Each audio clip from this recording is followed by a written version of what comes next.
বাংলাদেশের গণঅভ্যুত্থান আর ছাত্র জনতার রক্তাক্ত ইতিহাস যেন মেনে নিতে পারছেন না নরেন্দ্র মোদীরা। বাংলাদেশের সব হারিয়ে এখন মিত্র আমেরিকার দ্বারস্থ ভারত। ভারতের প্রধানমন্ত্রী নরেন্দ্র মোদী বাংলাদেশের বর্তমান পরিস্থিতি নিয়ে মার্কিন প্রেসিডেন্ট জো বাইডেনের সঙ্গে দ্বিপাক্ষিক বৈঠকে আলোচনা করেছেন। ডেলাওয়ারের উইলমিংটনে বাইডেনের বাসভবনে ওই আলোচনা অনুষ্ঠিত হয়েছে বলে জানিয়েছেন ভারতের পররাষ্ট্র সচিব বিক্রম মিশ্রি।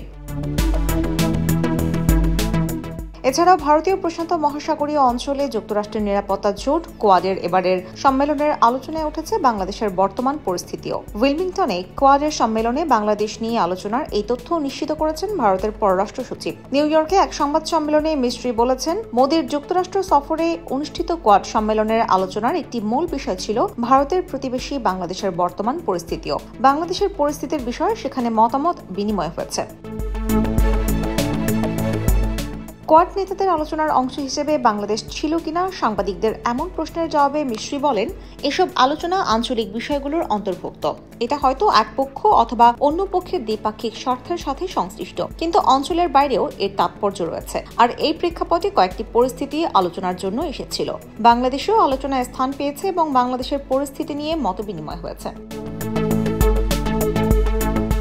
ছাত্র জনতার ব্যাপক গণবিক্ষোভের মুখে গত 5 আগস্ট প্রধানমন্ত্রীর পদ থেকে পদত্যাগ করে ভারতে পালিয়ে গেছেন শেখ হাসিনা। এরপর থেকে দেশের বিভিন্ন প্রান্তে অস্থিতিশীল পরিস্থিতি তৈরি হয়েছে।